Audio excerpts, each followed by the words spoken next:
G'day, Aussie Bonsai bloke, here you go. G'day everyone, today we are working on a complete beginner tree, Chinese elm. It's been put into a big pot and allowed to grow solid for a good year without any real work done to it. I did work on it nearly a year ago and I was going to try and keep the original sort of wish-washy S-bendy trunk, which is just as strong at the top as it is at the bottom. And well, it's getting the better of me. I've decided it's never going to be any good like that, and it's time to do something about it now rather than leave it. This is not my tree, it's Laurie's tree. I definitely have not asked him for permission to do this. But we're going to be cutting it back pretty hard. So let's hope he stays in Canada for another couple of years while this thing recovers and hopefully begins to look like something. So I guess it was made to be a tall tree with branch pads everywhere, but it's just the same thickness at the top as the bottom. I did allow this one here to grow for all of last year to help create some taper and some difference in thicknesses and make the bottom of the trunk thicker, which has definitely worked with the sacrifice branch. I'll give you a bit of a close-up first before I do a big cut. And there's even some good flare and some roots in here now. And you can see it's really fattened up from the point of this branch down. It's really fattened up and even created a bit of old bark. But the trunks, both trunks are just ugly. That one's straight, sacrifice branch. The other one is just no tapers, same all the way up. So we're going to be doing some big cuts for the future. Not for today, for the future. You know, overall, if you really wanted to be silly, let me get some scissors. Okay, so this is what some people do overall. Oh yeah, cool, got a branch here, another one here.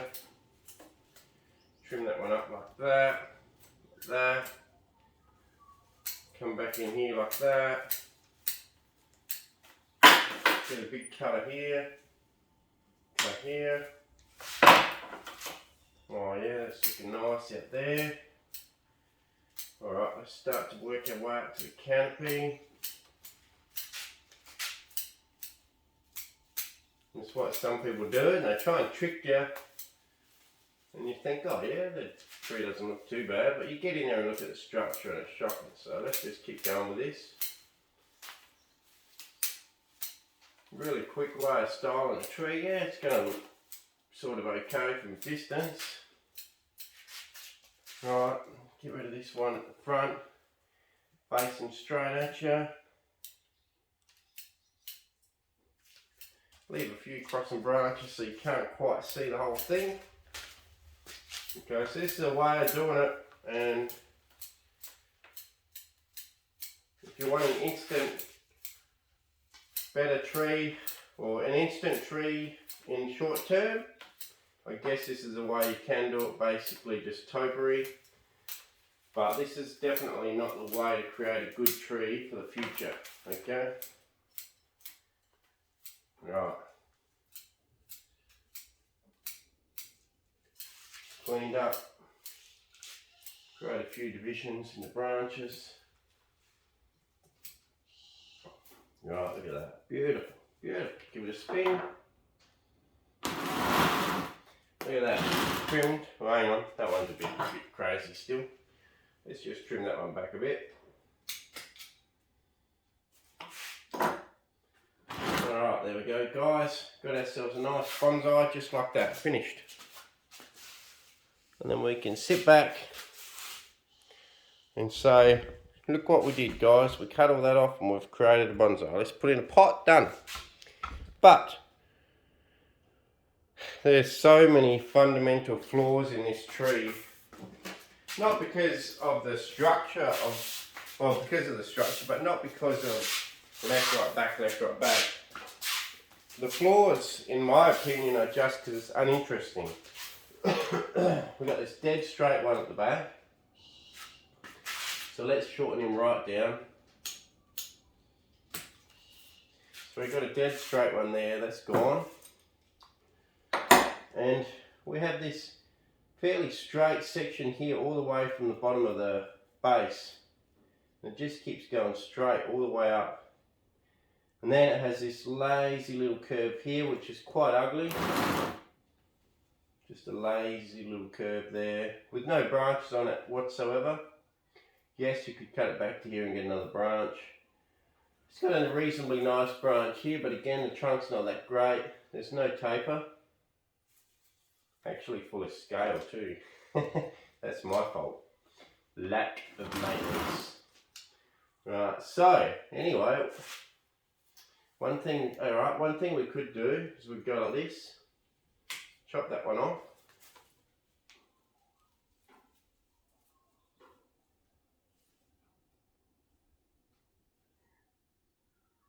Chop that one off.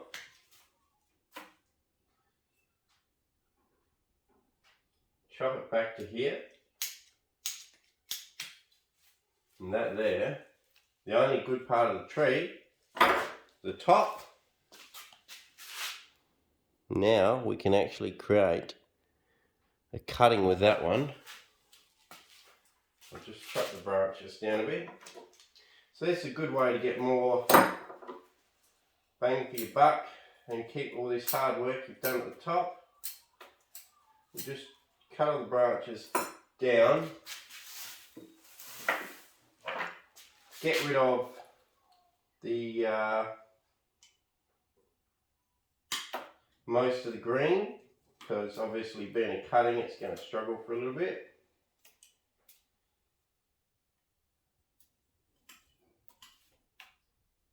Still keep a lot of your, you still get to keep a lot of your branch thickness and taper. And the more you cut this back, probably the greater the chance of your survival of your cutting. If you leave a lot of this stuff on there, it's going to draw too much from the cutting and the cutting will fail. But if you chop it back to bare wood everywhere and just keep a few twigs here and there,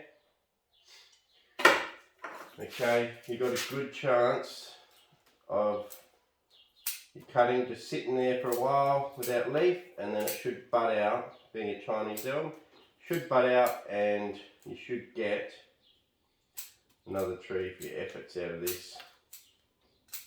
So here we are again, harvesting harvesting more trees and cuttings out of Laurie's trees, same as the Banksia. So thanks again, Laurie, for allowing me to harvest more trees from your tree.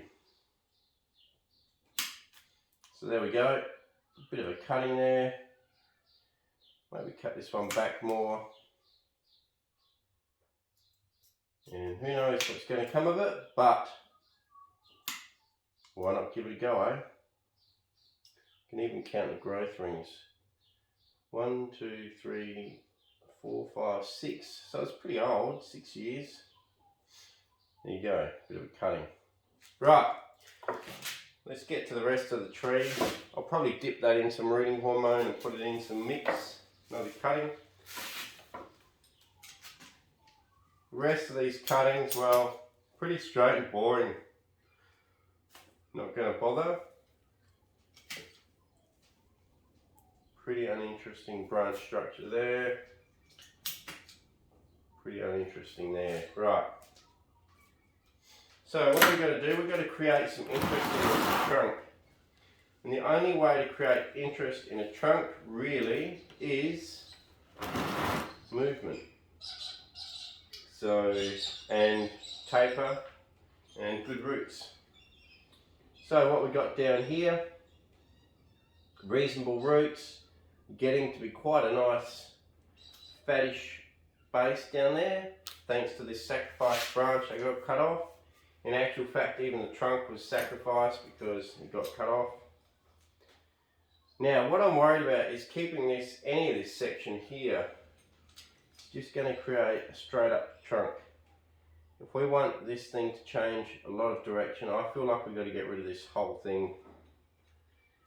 Could possibly go to there, create a bit of a broom style from this, and a branch out to there for broom style. But the problem is that side branch then would actually be thicker than your main trunk. So let's just do it. Now, if that's going to be your front, when you do your cut, you actually want to do your cut on an angle slightly up from lower than the fork towards that branch, and you also want to angle it towards the back so that the big scar is going to be in the back of the tree and not the front. If I was to cut it from here and angle it from the front, you would see this big scar and it would look ugly.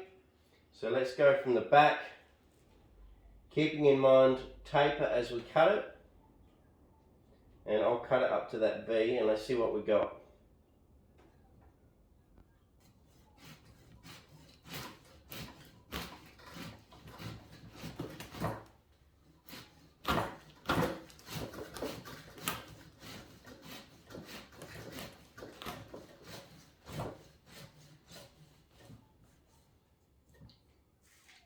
Okay, that's not bad. I might have another go at the back. I don't know whether I angled it towards the back enough. So let's get rid of some more.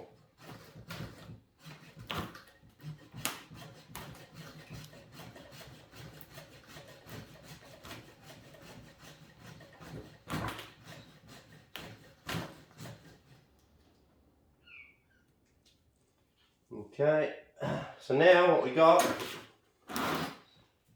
is nothing. It's all gone.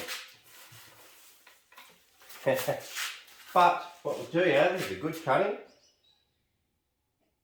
Stick that in, better than the actual tree now. Look at that for a cutting, beautiful. And what else we've got is a nice trunk, which will become quite a nice trunk. And I'm going to let that callus over. And now this branch here, as it grows, we'll bring it over this way to create movement back over this way. And we can also go back with the movement and then forward again. But I'll let it harden off a little bit first. Maybe wire it in 2 months. Can bring you in a lot closer now, seeing as there's nothing left. So now we've got a little bit of movement out the ground, more movement, and then we're going to bring it right back and up. And then maybe what we'll do is we'll bring it just back and then chop it again in another year. And by then we can start to grow some side branch out here, maybe another branch out here, because this will pop with buds everywhere. So you'll probably let a side branch grow out here, one grow out here because that'll pop with buds, and maybe something out the back. And then you let this one grow the strongest, keep these two a little bit weaker, chop them back, and then you're going to start to grow some decent structure to your tree. So you'll have a beautiful branch here with good structure, beautiful one here, and then the main trunk here, and then have something growing out the back for depth. Probably get rid of that guy in the middle there. And that's it. That's how you develop a tree. Sometimes you got to make the hard choices and go right backwards. And here is our beautiful little tree.